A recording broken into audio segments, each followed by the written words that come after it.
Centers for Disease Control and Prevention on Tuesday confirmed the first case of Ebola has been diagnosed in the United States. Texas Health Presbyterian Hospital of Dallas officials said in a statement Monday that a patient was being tested for Ebola and had been placed in strict isolation due to the patient's symptoms and recent travel history. No further details are available.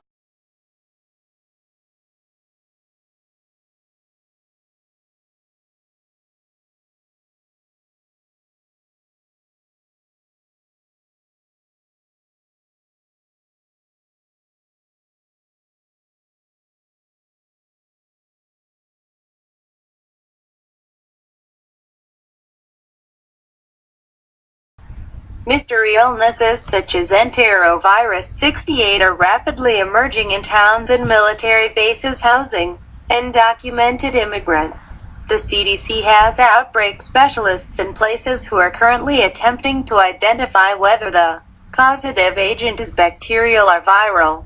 These illnesses are now appearing in communities near where the government is housing scores of illegal immigrants in detention centers. Sending your children to schools where illegal, undocumented immigrants are now being schooled can expose your children to scores of infectious agents. What can you do? Good hand washing, covering your cough, and not sending your child to schools can help prevent infection.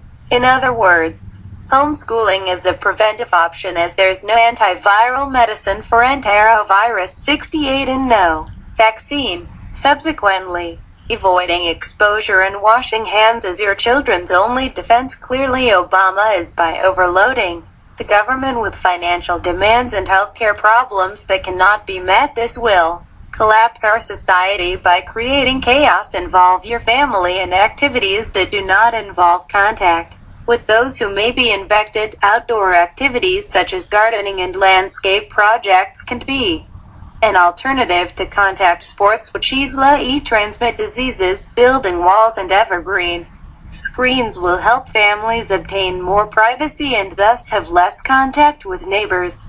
This will help reduce contact exposures by shielding family members. Great tree suggestions for fast-growing screening include arborvitae, cypresses, pines and spruce trees. The fastest and hardiest tree for northeast landscapes is the green giant arborvitae. Highland Hill Farm is a leading grower of green giants. Call Highland for green giants at 215-651-8329. Ticks are among the most dangerous parasites that can attack both you and your dog. According to the Center for Disease Control, ticks can be found in the United States that are carriers of microorganisms that can cause human diseases such as Lyme disease and Rocky Mountain spotted fever. We now have a deer bait station that will apply a ticicide to deer to help control these critters with an effective rate of almost 98% reduction in tick populations in your area. The deer bait station has 4 paint rollers on it, which rub against the ears of the deer while they're eating. It's an efficient way to kill ticks on your property. This bait station has killed up to 98% of the deer ticks in an area. It's recommended that you use 1 feeding station for every 40 acres to get adequate coverage for your property. This feeder uses only, and I repeat, only whole, clean corn. And the deer will only eat about 1.5 pounds of whole, clean corn per deer per day. So it's not that much per deer to feed these deer and treat them. The storage bin for the corn on the deer bait station can tell you how many pounds of feed are being consumed by the deer. This relates directly to the amount of pesticide you're going to apply to the paint rollers. You need to follow the directions on the label to figure out how much pesticide to apply to the rollers. It's not difficult. It's very easy to do. This is the applicator gun. By squeezing this, fluid will be sucked up through this tube that goes into the can. This is the pesticide. follow the application directions and wear gloves. This is a new unit, so it's not dirty. But you'll draw in the amount of pesticide needed, and then you'll just push it down on top of the paint roller. So it's very easy to use. If you have any questions about it, read the directions. The directions are thorough. When placing corn in the feeder, do it on a dry day so the corn does not get moldy. Deer will not eat moldy corn, and moldy corn won't flow through the system to the troughs where the deer feed. We like to keep track of the amount of corn that is consumed, because with the knowledge of the amount of corn consumed, we can figure out, using our pesticide label, how much pesticide to add to the paint rollers. Also, we like to make sure that in the trough where the deer feed, there isn't much corn.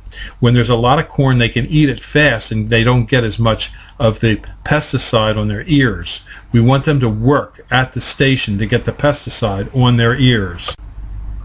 We check the station once a week to make sure that the hopper where the deer feed from is clean and that the corn will flow out, that we have corn in our storage bin, and that we have the correct amount of pesticide on the paint roller applicators. In this manner, deer in your neighborhood will become your tick-killing machines. The efficiency of this feeder in eliminating ticks in an area can be upwards to 98%.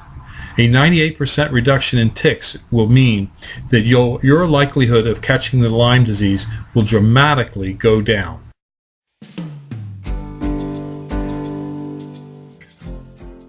The Obama administration is making many people fill out Form 4473. It's a transactional record for the government when you buy certain items.